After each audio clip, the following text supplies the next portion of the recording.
Lux Perpetua, the perpetual light. Lux Perpetua is a podcast created by the FMH community Haitian Freemasonry with the aim of informing, enlightening, and raising the level of understanding around Freemasonry masonry. My name is Iram, a Master Mason for over 20 years. And for all those who wish to take the initiatory path, know that our community provides you with a virtual library of nearly 5,000 esoteric Bogamitilus books.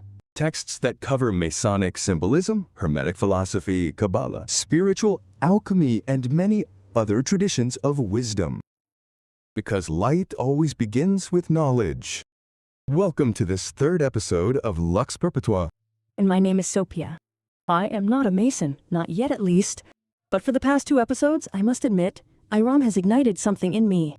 A curiosity that I didn't know I had, or perhaps I had buried it under the urgency of everyday life. In the previous episode, we talked about the rough stone, this powerful symbol of working on oneself. And today I was told that we were going to talk about the 3 great lights. Iram, when I heard this title, I thought of something mystical, almost magical, a secret revealed. Tell me, what are they really, and why are they called great? That's a good question to start with, Sophia. And I'll start by answering you not with a definition, but with an image. Imagine that you are entering a Masonic lodge for the first time. It's evening. The room is sober, solemn, slightly dark. There are columns, symbols on the walls, brothers in ritual attire. And in the center of the room, on what is called the lodge, or sometimes the lodge table depending on the rites, there are 3 objects, only 3. An open book, an L-shaped tool, and another V-shaped or circular tool. These 3 objects are called the 3 great lights. Sacred Law volume, the square, and the compass, those are them. 3 objects as simple as that. A book, a square, and a compass? As simple as they seem, but that is precisely where the genius of Sophia Masonic symbolism lies. The greatest truths of humanity have always been transmitted through the most ordinary objects. A loaf of bread, a cup, a cross, a star.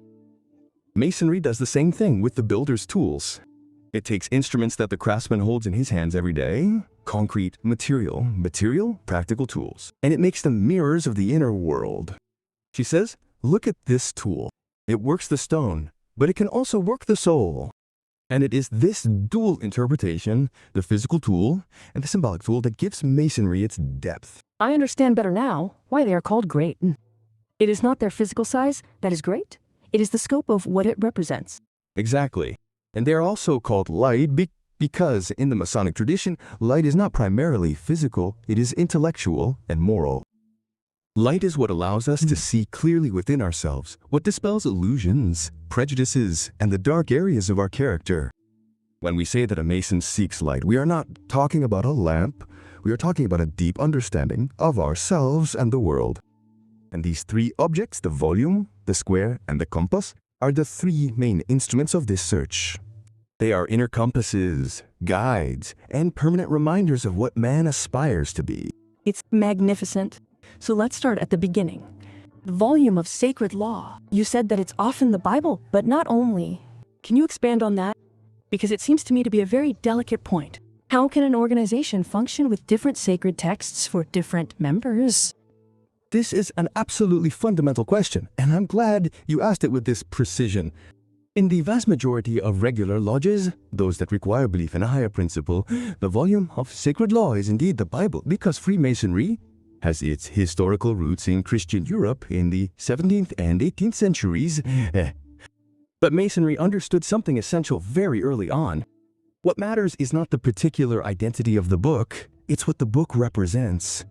It represents revelation, the idea that human beings are not alone on their path, that there is a wisdom that precedes them, that surpasses them, and to which they can refer. And this idea is universal. It cuts across all traditions. The Torah for Judaism, the Quran for Islam, the Bhagavad Gita for Hinduism, the Tao King for Taoism, the Tripitaka for Buddhism, the Tripitaka for Buddhism. All these texts have in common that they point to something greater than the individual. And in practice, in a lodge that welcomes members of different religions, how does it work?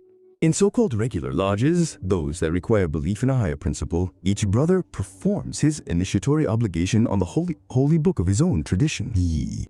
a Christian on the Bible, a Muslim on the Quran, a Jew on the Torah. And in some even more open lodges, several sacred volumes are placed side by side on the lodge. A Bible, a Quran, a Torah, to signify that all traditions are equally honored in Mimomita. This gesture in itself is extraordinary, Sophia. In a world torn apart by religious wars, by identity politics, by withdrawal into oneself, imagining men of people of different faiths swearing an oath side by side on their respective books in the name of brotherhood, it is a silent and deeply moving revolution. Yes, I must admit that it touches me because we live in a world where religious differences are so often used to divide, to exclude, to legitimize violence. Then you mention an area that transforms into a meeting place. And this is precisely what biblical wisdom itself teaches, if we read it carefully. The book of Job says something remarkable. But ask the beasts, and they will teach you, the birds of the air, and they will tell you. Speak to the earth, and it will teach you. It is an invitation to seek the truth not in a single place, not in a single book, not in a single tradition, but wherever it manifests itself in nature, in others, in cultures different from our own. Masonry takes this invitation seriously. It says, truth is greater than any human institution, and our duty is to seek it relentlessly with humility, without ever claiming to have fully found it with you. It's an intellectual stance that I deeply admire. Humility before the truth, recognizing that our understanding is always partial, always perfectible. But now, Iram, let's talk about the set square, because when I see a set square, my first thought is of a geometry class in middle school.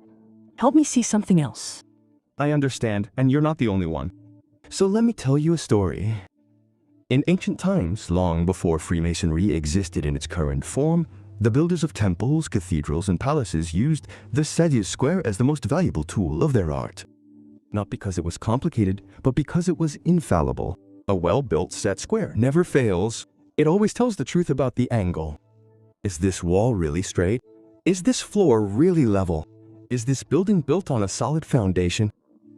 The set square answers these questions without ambiguous, and the builders understood something profound. A poorly squared building, whose angles are not true, is a doomed building.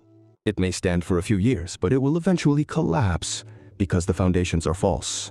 And the metaphor applies to human life. To human life, to social life, to moral life.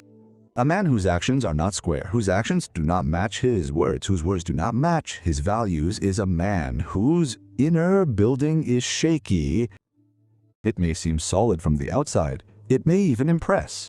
But at the first real storm, a trial, a betrayal, a loss, it collapses because there is no truth at the heart of its construction.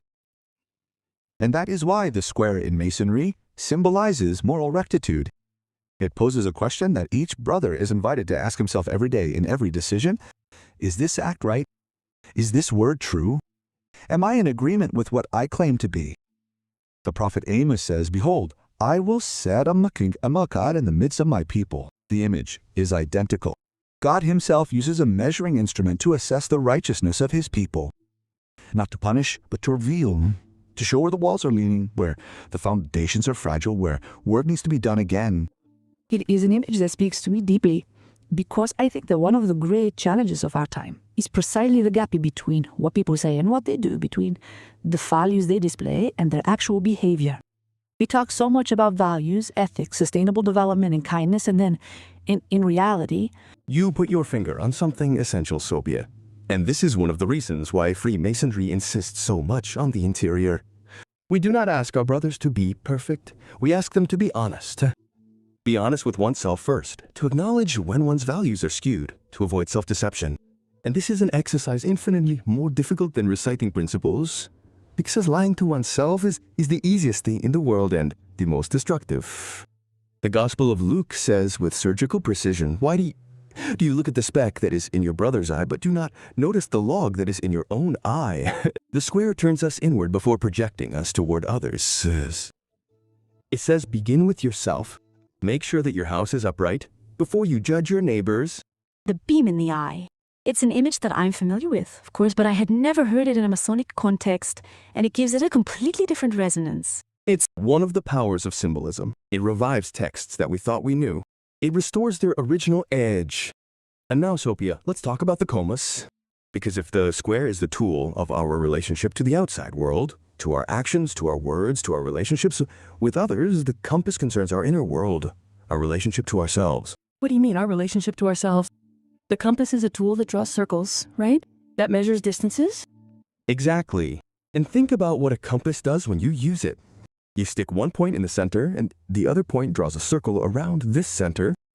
This circle defines a space. It says this far and no further. It delimits, it circumscribes. And that is precisely what the compass symbolizes for the Mason. The ability to circumscribe one's passions, to define one's own limits, to know how far to go and when to stop. Because one of the great tragedies of human existence, Sophia, is excess. Excess of desire, excess of anger, excess of ambition, excess of fear, excess of pleasure. All the great philosophers of antiquity, Aristotle and Epictetus, Mark Aurelius.